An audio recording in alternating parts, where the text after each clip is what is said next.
Bien, bien. Ya son las 2:25, vamos iniciando la grabación y voy a compartir pantalla. Un momento, por favor.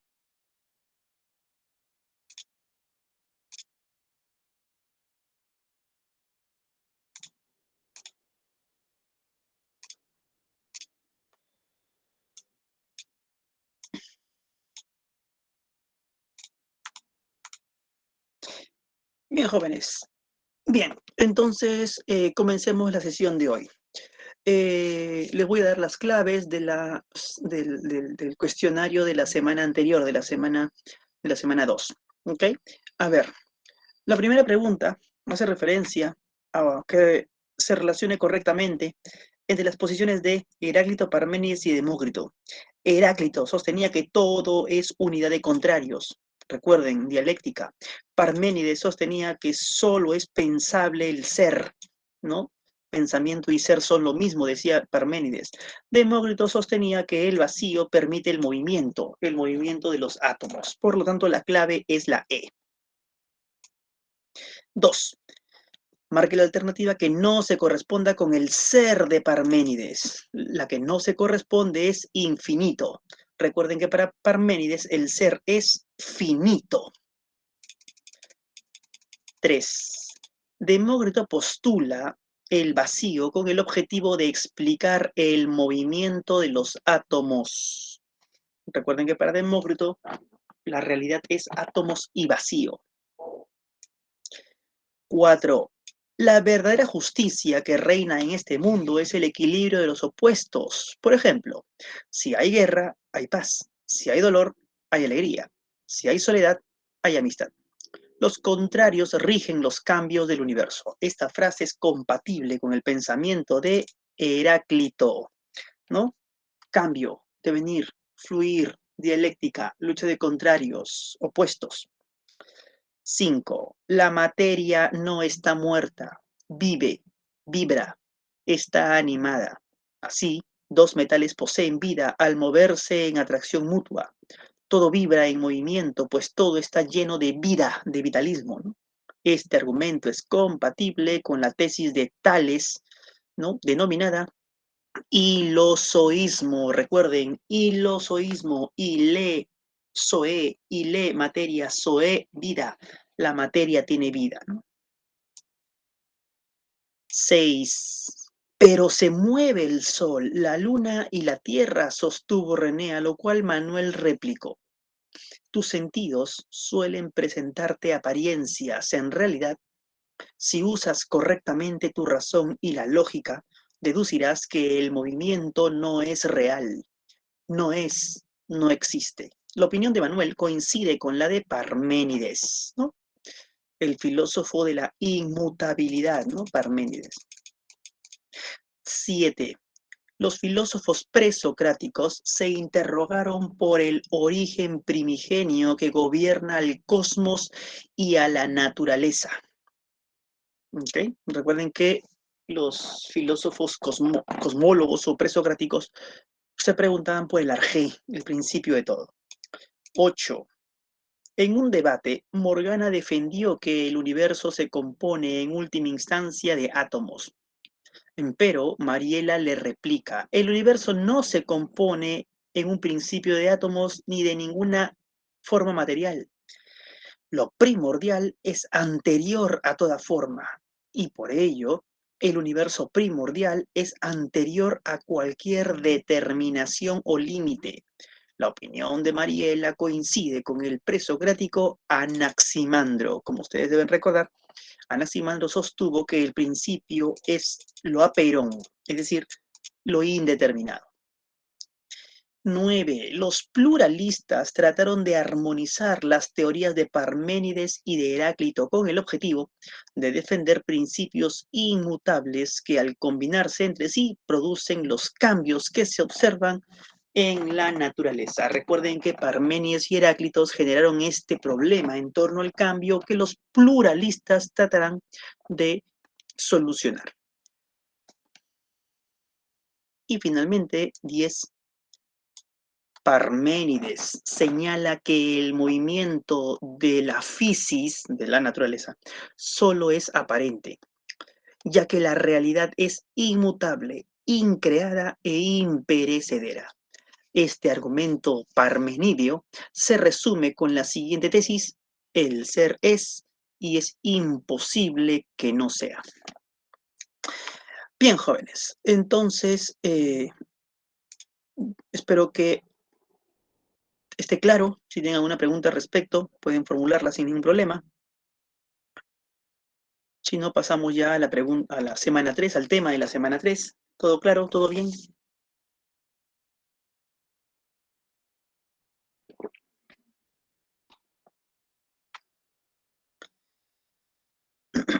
Bien, entonces, al no haber preguntas, ¿están ahí? ¿Sí, no? Sí, sí están ahí. Listo. Entonces, continuamos. En este momento no estoy viendo el chat, lo que significa que si ustedes tienen alguna pregunta, pueden activar el micrófono y plantearla durante la clase, o escribir sus comentarios en el chat para luego dentro de unos minutos, ¿no? A mitad de clase de repente, minimizo mi ventana, leo las preguntas, las respondo y conversamos brevemente sobre el tema. En esta semana 3 vamos a abordar el periodo antropológico y ontológico de la filosofía. Recuerden ustedes que la filosofía antigua tiene 4 periodos. El periodo cosmológico, lo vimos la clase anterior. El periodo antropológico, lo veremos hoy. El periodo ontológico, parte de este periodo lo veremos hoy. Y el periodo helenístico romano, que todavía lo veremos la próxima semana. Este periodo antropológico es en el que los pensadores griegos discurren sobre el hombre y sus problemas. El problema de la moral, el problema del conocimiento, el problema de la religiosidad, el problema de la virtud, etc. Los filósofos entonces dejaron de reflexionar sobre el cosmos para ahora hablar sobre el hombre. Este periodo básicamente se desarrolla en Atenas y sobre todo, ¿no? El tema principal era la virtud, que en griego se dice arete. Virtud es la cualidad o conjunto de cualidades que hacen que el hombre sea una buena persona, una mejor persona, ¿no? ¿Cómo podemos ser una mejor persona? Podría ser una pregunta del periodo antropológico. En este periodo, ¿no? Se enfrentan, digamos, teóricamente, los sofistas y Sócrates. ¿Quiénes fueron los sofistas? Constituyeron un movimiento intelectual, ¿no? Fue un conjunto de personas que no necesariamente podemos hablar pues de una escuela sofística, pero que sí compartían ciertas características. Los sofistas fueron maestros itinerantes, maestros viajeros, conocieron gran parte del mundo conocido. Los sofistas cobraban por enseñar, ¿no? Algo que era mal visto en su época. Los sofistas enseñaban básicamente retórica y dialéctica. La retórica se entiende como el arte de persuadir, la dialéctica como el diálogo o confrontación de ideas. Los sofistas consideraban de que la verdad absoluta de los conceptos universales no existe. A lo más lo que existen son verdades en minúscula. Eso significa que no hay el concepto de bien absoluto, sino el concepto de el bien en un lugar y en determinada circunstancia. Es decir, el concepto de un bien relativo. Y lo mismo con el concepto de belleza, lo mismo con el concepto de justicia, lo mismo con el concepto de verdad, ¿no? Nada hay absoluto. Esas verdades son relativas. Y los sofistas consideraban de que es posible enseñar a las personas a ser virtuosas. Es posible enseñar la virtud.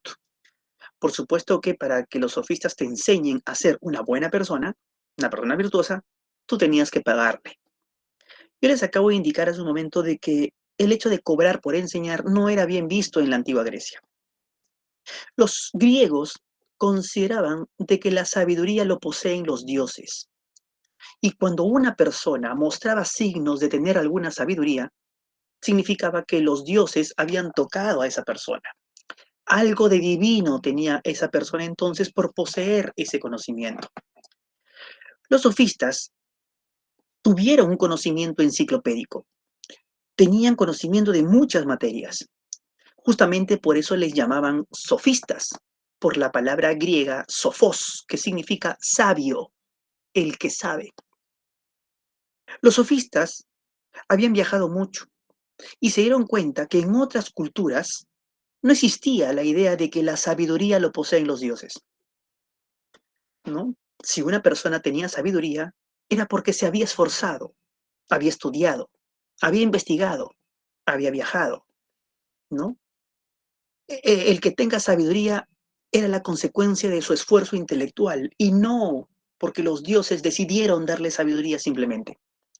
Por lo tanto, en vista de que los sofistas eran personas con un saber enciclopédico que les había costado poseerlo, si una persona quería que los sofistas le enseñen algo, entonces los sofistas decían, te cobro, mi esfuerzo vale, ¿no? Esto no fue bien visto en la antigua Grecia, porque repito, los griegos pensaban de que aquel que tenía sabiduría había sido tocado por los dioses, por lo tanto, quien enseña está mercantilizando, ¿no? Está comercializando algo que los dioses poseen, que es el conocimiento, ¿no?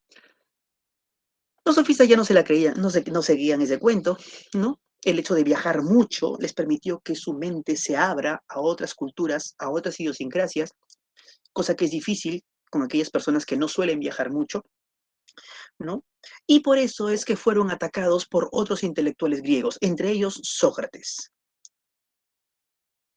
¿Qué pensaban los sofistas en términos generales? ¿Cuáles eran sus puntos de reflexión más importantes? En materia de derecho, decían que las leyes se dividen en dos tipos, las leyes naturales y las leyes por convención. Las leyes naturales se cumplen sí o sí y son las leyes de la propia naturaleza. Las leyes por convención no se cumplen sí o sí, pero se deberían cumplir. Son las leyes que han sido creadas por el mismo hombre para regular el comportamiento social.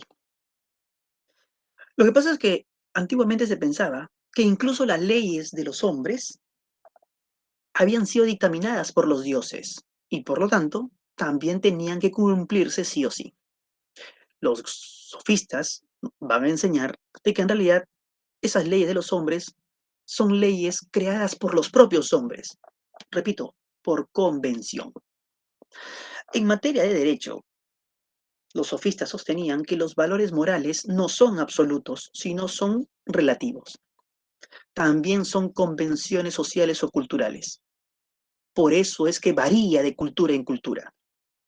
¿Qué es lo bello en una cultura y qué es lo bello en otra? ¿No? ¿Qué es lo justo en una cultura y qué es lo justo en otra? ¿No?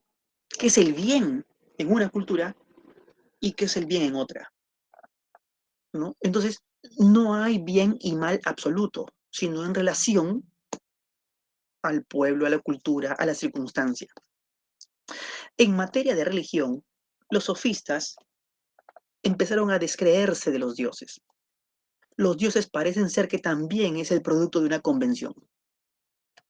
O son creaciones humanas, o si no lo son, es imposible saber entonces sobre los dioses, ¿no?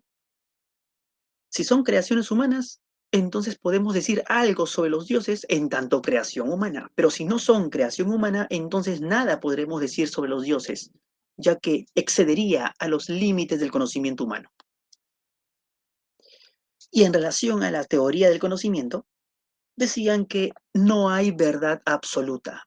Toda verdad es relativa. No hay verdad en mayúscula. Lo que hay son verdades en minúscula. Y esas verdades en minúscula no son más que meras opiniones, que por el convencimiento, la persuasión, muchas de estas opiniones terminaron siendo consideradas verdades, pero simplemente porque convencieron o persuadieron a un grupo mayoritario de personas. En otras palabras, si tú en este momento tienes creencias que consideras verdaderas, si consideramos que nuestra sociedad tiene creencias que considera verdaderas, no es más que la consecuencia de una persuasión, ¿no?, en el pasado, en el que alguna opinión quedó plasmada como si fuera una verdad. Como te das cuenta, los sofistas rompieron con ciertas creencias hegemónicas de su propia época. En ese sentido, no fueron bien vistos tampoco por ciertos intelectuales de la época, como por ejemplo Sócrates. Sócrates mantuvo diferencias importantes, ¿no?, antagónicas incluso, con los sofistas, tanto en pensamiento como en actitud. Por ejemplo, los sofistas fueron grandes viajeros. Sócrates no. Apenas se sabe que salió de Atenas una sola vez y por motivo de guerra y cuando era joven. Nunca salió de Atenas para conocer a otros pueblos, ¿no? Le bastaba la reflexión y por eso le bastaba estar en Atenas. Era un ateniense de pura cepa. Mientras que los sofistas cobraban por enseñar por las razones que ya expliqué, Sócrates no cobraba. Sostenía que no conoce nada, por lo tanto, no tiene nada que enseñar y por ende, no tiene por qué cobrar. Su célebre frase, solo sé que nada sé, ¿no? Que es una frase reconstruida en realidad, porque así como la decimos, nunca lo dijo, al parecer, ¿no? Esta frase, solo sé que nace, hace referencia al autorreconocimiento de su ignorancia, aunque sus discípulos habían afirmado que que ellos habían aprendido mucho de Sócrates. Sofistas defendieron el arte de la retórica, ¿no?, el arte de persuadir, el arte de convencer.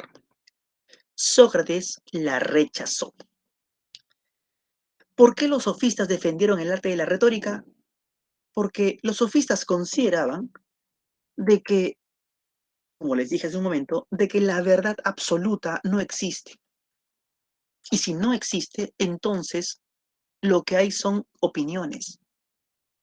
Por lo tanto, lo importante aquí era convencer de alguna opinión, convencer sobre alguna verdad, para que esa verdad en minúscula, para que esa opinión aparezca ante los demás como si fuera la verdad. Por eso era importante la retórica, ¿no? En cambio, Sócrates sostenía que la verdad absoluta sí existe. Y como sí existe, no es necesario convencer a otras personas sobre la verdad absoluta.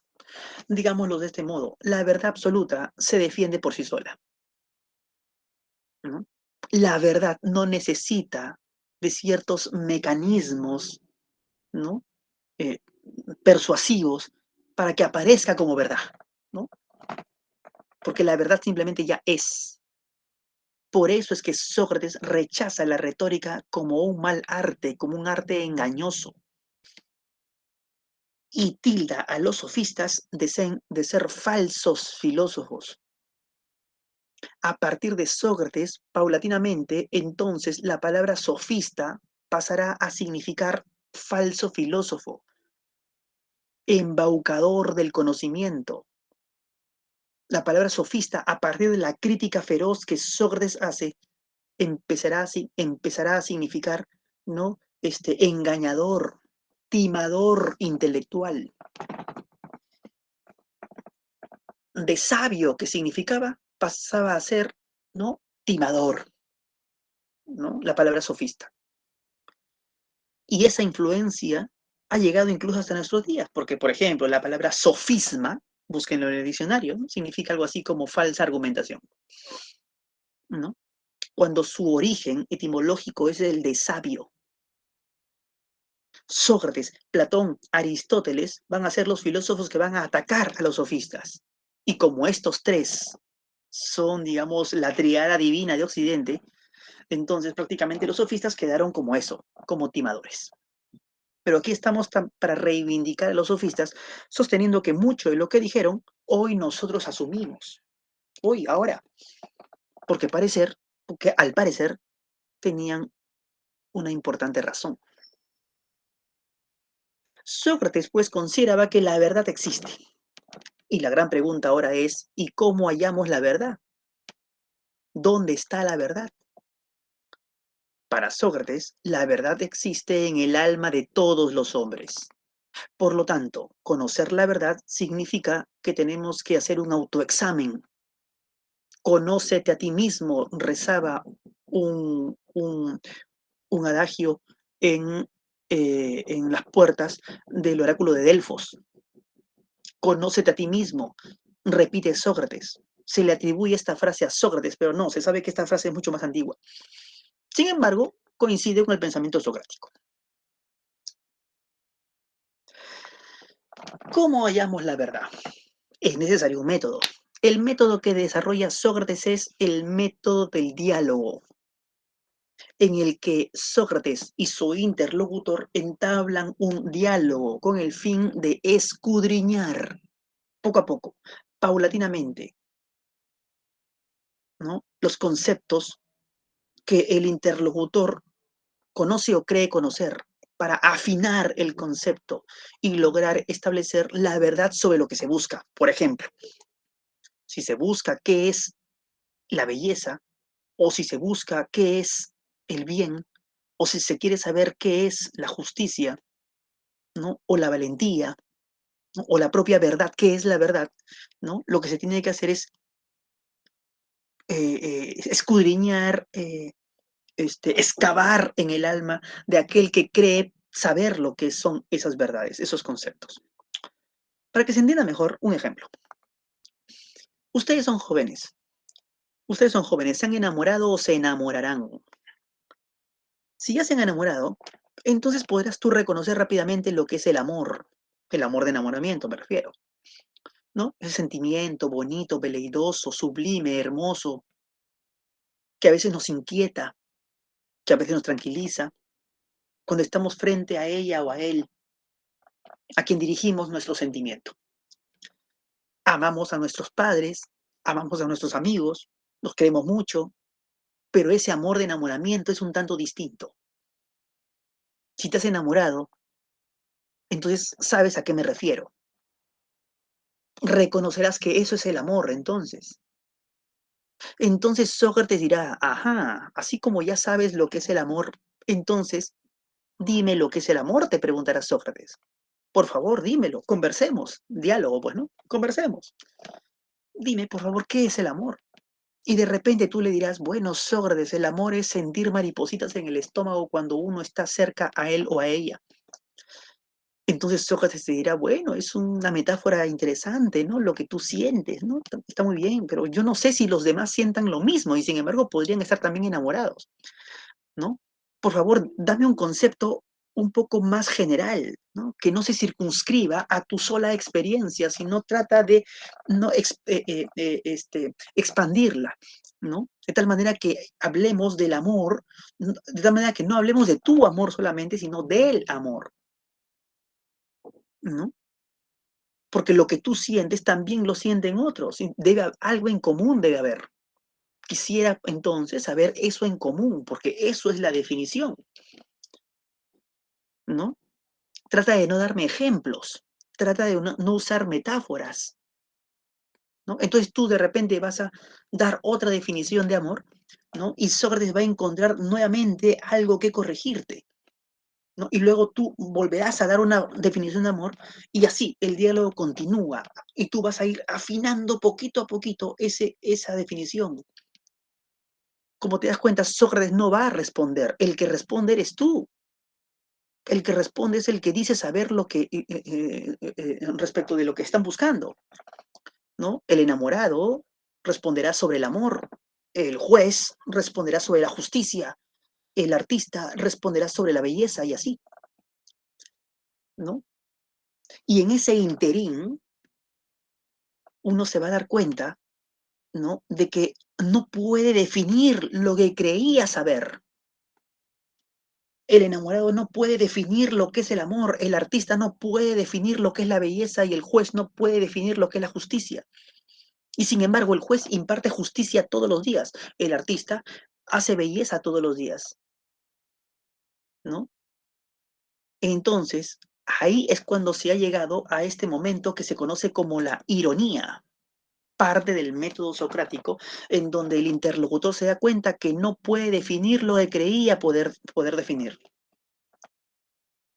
Y sin embargo, dentro del alma de esta persona conoce, porque el enamorado está enamorado. O sea, es irrefutable decir que no conozca el amor, no, está enamorado, ¿no? Y lo mismo con el juez, ¿no? El juez sabe lo que es la justicia, porque imparte justicia todos los días, ¿no? Pero al momento de definir, definir es difícil, definir suele ser difícil, y sobre todo conceptos tan abstractos como estos. Sin embargo, solemos nosotros eh, este, usarlos y experimentarlos, ¿no? Si yo veo que un joven está ayudando a una señora a cruzar la pista, yo digo que ese acto es bueno. Entonces aparece un Sócrates y me dice, ajá, has reconocido un acto bueno, lo que significa que tú conoces lo que es lo bueno. Y Sócrates me preguntará, entonces dime, ¿qué es lo bueno? ¿Qué es el bien? ¿No? Y Sócrates me dirá, tú sabes lo que es el bien, porque lo has reconocido pues en ese ejemplo. Pero comprenderás que definir lo que es el bien no es tan fácil, y sin embargo, fácilmente reconocible en los actos. Esa música es muy bella, ajá, sabes lo que es la belleza entonces, ¿no? ¿No? Reconocer la belleza puede ser muy fácil, pero definirla, ahí está el problema. Y es en la definición en donde nosotros alcanzamos el conocimiento, dirá Sócrates. Voy a dar un ejemplo muy trivial, muy trivial. ¿Qué es una taza? Yo te puedo decir, una taza es esto.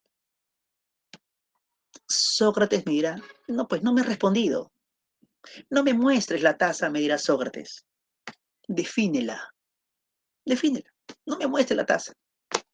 Defínala, ¿no? Define la taza, define, ¿no? Claro, definir una taza es mucho más fácil, ¿no? Que definir, pues, la belleza, la valentía, el amor, la verdad, ¿no? Y sin embargo, poseemos esos conocimientos. Y en tanto que lo poseemos, en el diálogo exhaustivo, en este preguntar y responder, ha de salir, ha de brotar desde el interior del alma esas verdades. A ese momento se le conoce como mayéutica. Por lo tanto, el método socrático, el método del diálogo de Sócrates, consta de estos dos procesos, la ironía y la mayéutica. Pero Sócrates desarrolla toda esta filosofía simplemente para conocer lo que es el bien, para conocer lo que es la virtud, para conocer lo que es la verdad. No, la filosofía socrática no se detiene en una teoría, sino se detiene en una praxis, en una ética. Conocer lo que es el bien para actuar bien, conocer lo que es la justicia para actuar justamente. En términos generales, conocer lo que es la virtud para actuar virtuosamente. Solo aquel que conoce lo que es el bien podrá actuar bien. Solo aquel que conoce lo que es la virtud podrá actuar virtuosamente, ¿no? Y podrá ser una buena persona. Solo aquel que busca conocer, entonces busca ser un buen ser humano, ¿no? El filósofo busca conocer, por lo tanto, busca ser a la vez un ser humano. Eso es la ética intelectualista, ¿no? No hay hombres malos. Eso se debe simplemente a la ignorancia, ¿no? Brindémosle la herramienta necesaria para que los hombres busquen la verdad por sí mismos y automáticamente estaremos formando paulatinamente hombres de bien. Sin esperar que alguien te enseñe a ser un hombre de bien, no, porque recuerda que la verdad está en el alma. Entonces, uno tiene que hacer una autorreflexión, ¿no? Un autoanálisis. Conócete a ti mismo, pues, ¿no? Darte cuenta si lo que has hecho está bien o está mal, si lo que has pensado está bien o está mal, ¿no? Una vida que no ha sido reflexionada no vale la pena vivirla, decía Sócrates. Bien, jóvenes, esto es Sócrates, ¿no? Hasta aquí, ¿alguna pregunta? Algo que no se haya comprendido en relación a Sócrates, los sofistas y el periodo antropológico. ¿Todo claro, Miguel, Julieta? ¿Todo bien? Perfecto. Entonces, nos toca ahora abordar el periodo ontológico.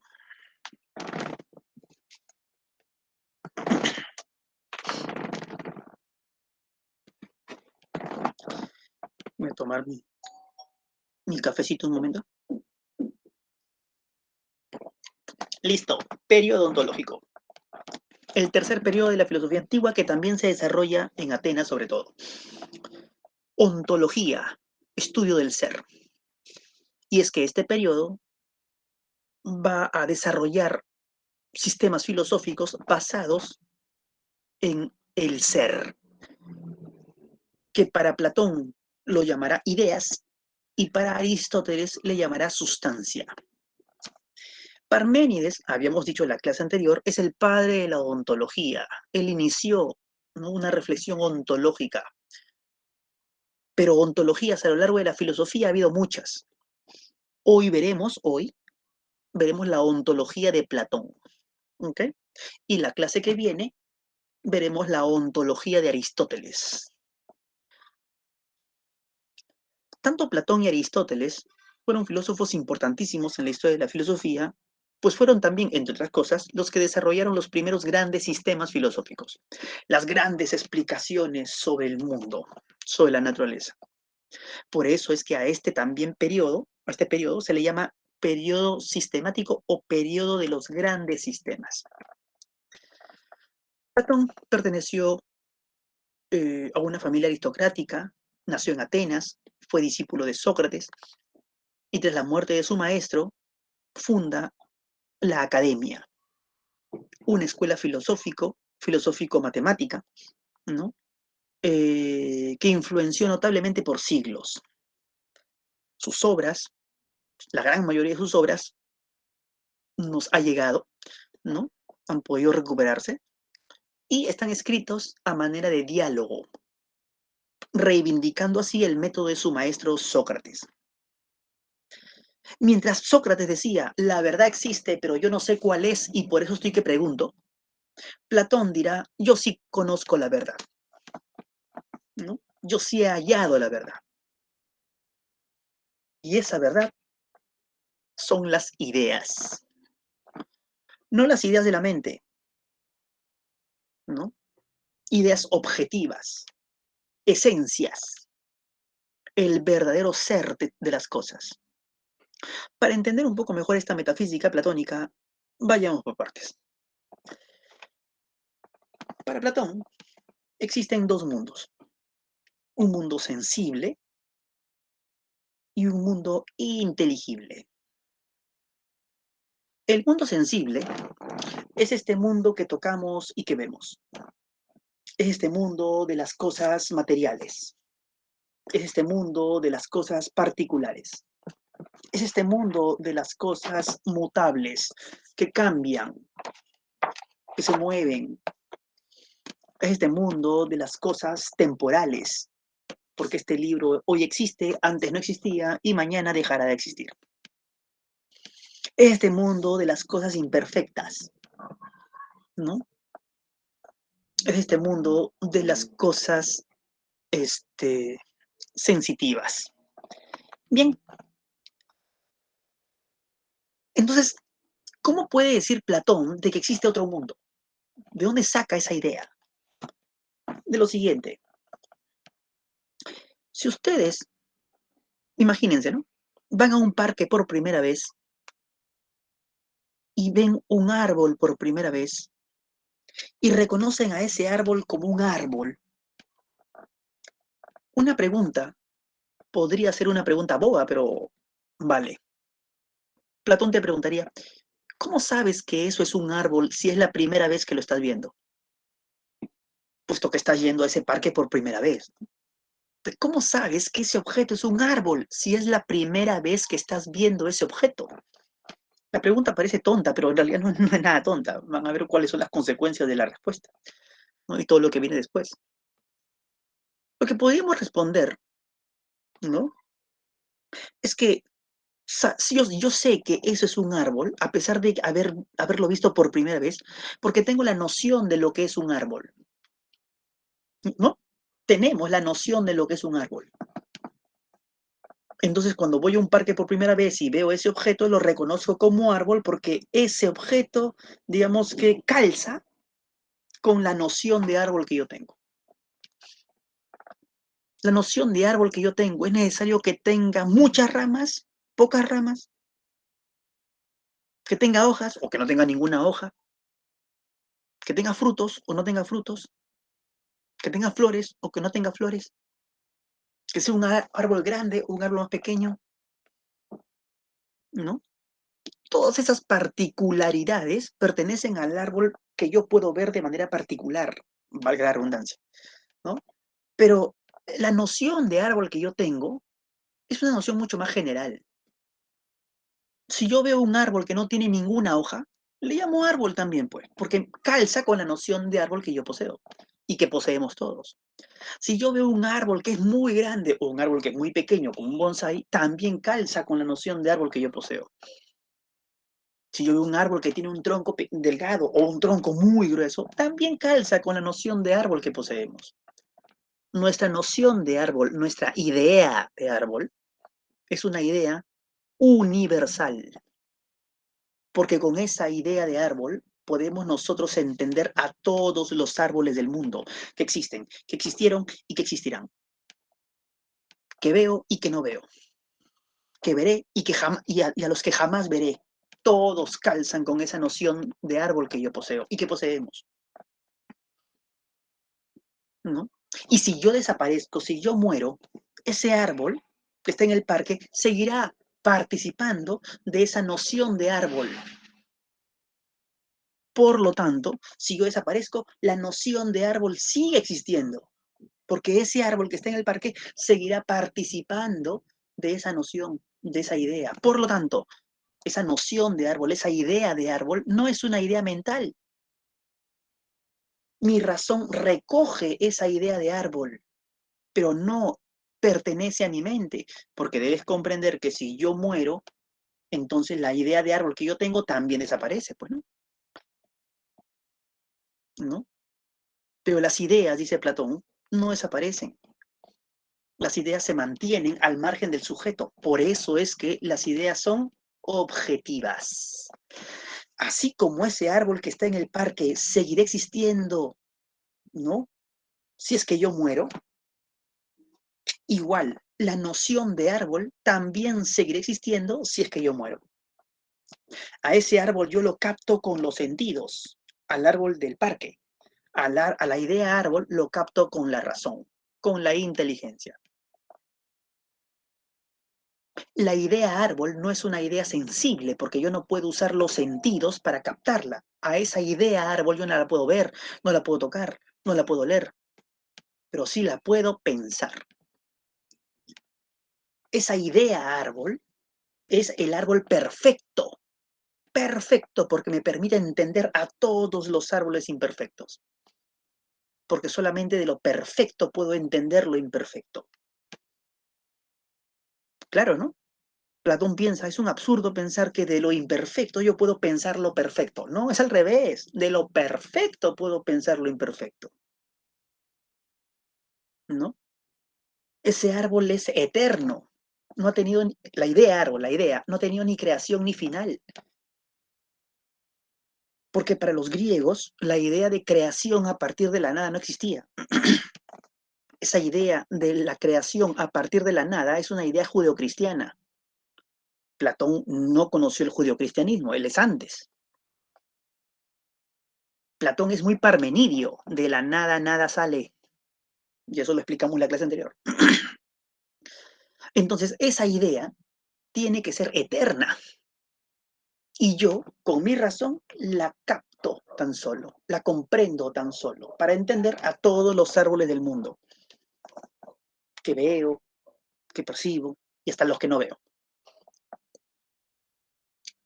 Como comprenderás, yo te he dado el ejemplo del árbol, pero pude haberte dado el ejemplo de la piedra, del gato, del caballo, del perro, de la montaña, de cualquier cosa. Por eso Platón te habla de dos mundos, pues. Un mundo de cosas sensibles, en donde están los perros, los caballos, las piedras, que yo puedo ver y tocar, pero también un mundo de las cosas inteligibles, ¿no? De las ideas, de las nociones, de las esencias.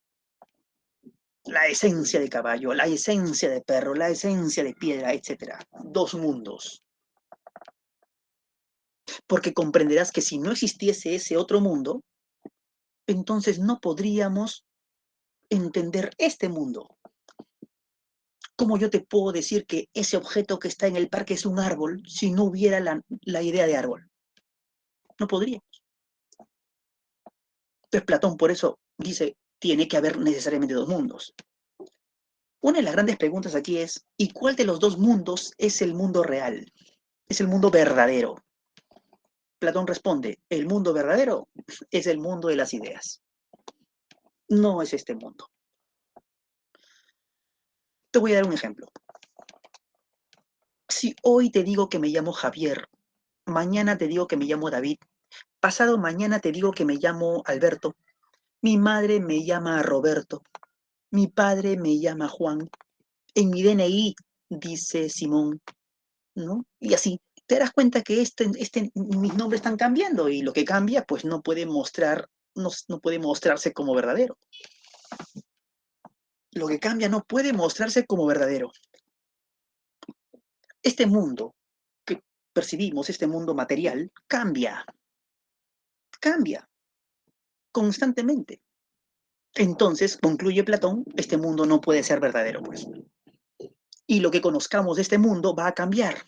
Por lo tanto, lo que conozcamos de este mundo tampoco puede ser verdadero. La verdad no la vas a hallar estudiando este mundo, te está diciendo Platón. Entonces, ¿dónde hallamos la verdad?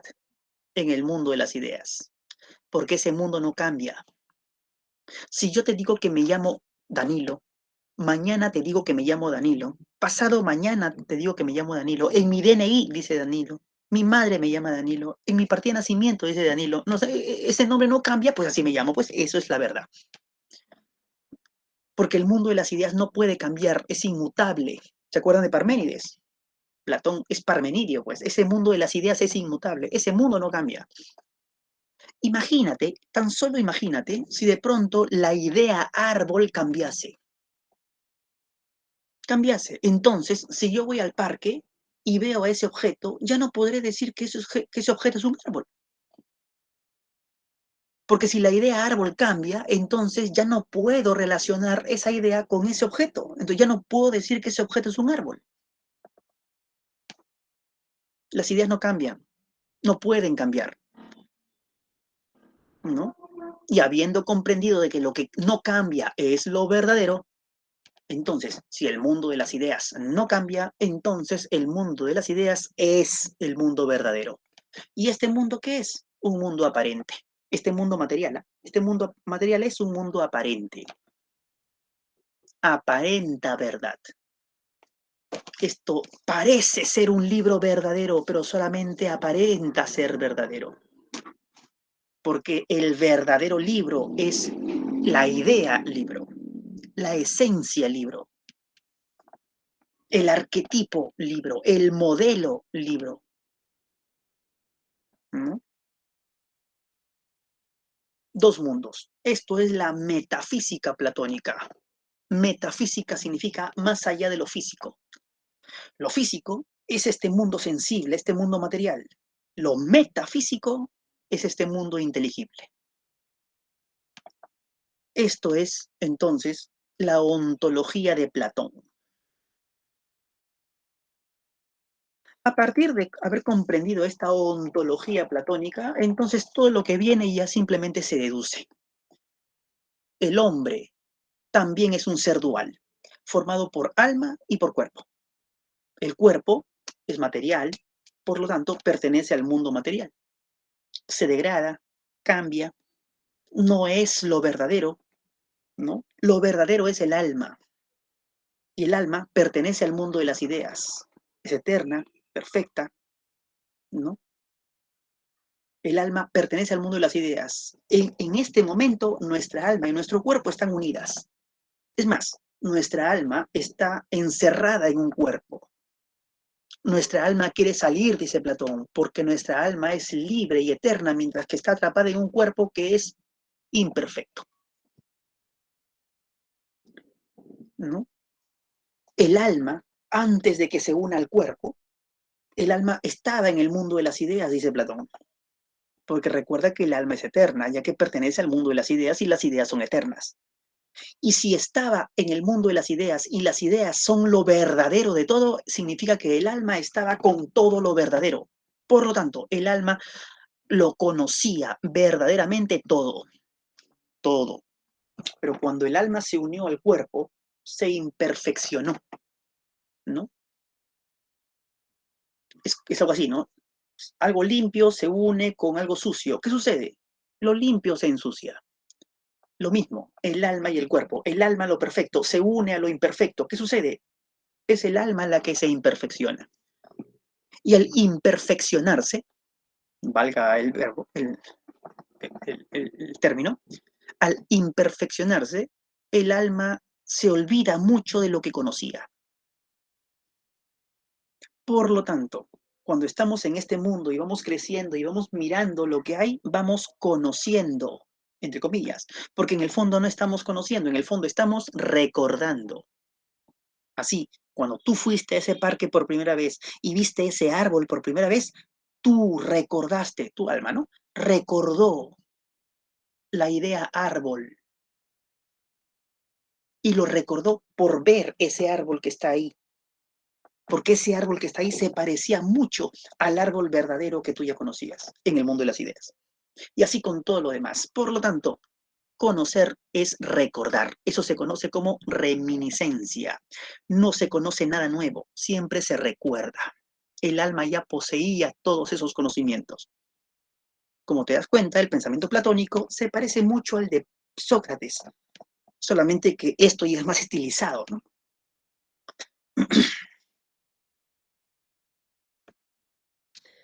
Ética. El alma, ¿no? Entre el alma y el cuerpo, el alma es lo más importante, decía Platón. Recuerden, ¿eh? Y claro, el alma tiene tres partes, decía Platón. Alma racional, alma irascible y alma apetitiva. Tres. Tú, yo y todas las personas poseemos tres almas o tres partes en el alma, como gustes. El alma racional es el alma del raciocinio, de la inteligencia, de la memoria. El alma irascible es el alma del ímpetu, ¿no? De la fuerza de voluntad. Y el alma apetitiva es el alma de los instintos, de las pasiones, de los sentimientos, de las emociones, ¿no? Una persona termina siendo una persona virtuosa, una persona de bien, cuando su alma racional logra ser prudente y sabia a partir del conocimiento, a partir de la reflexión. Cuando su alma, además, su alma irascible, logra ser fuerte y valiente, logra superar los miedos. Y cuando su alma apetitiva logre ser atemperada, controlar sus instintos, controlar sus emociones y sus pasiones. Solamente así se puede lograr un hombre de bien, cuando este hombre de bien sea prudente, fuerte, fortaleza de ánimo, y atemperado. Tres virtudes importantes en Platón: prudencia o sabiduría, fortaleza o valentía y templanza. Y cuando aparecen estas tres virtudes, aparecerá una cuarta, que es la justicia. La justicia que fungirá como un equilibrio entre las tres almas,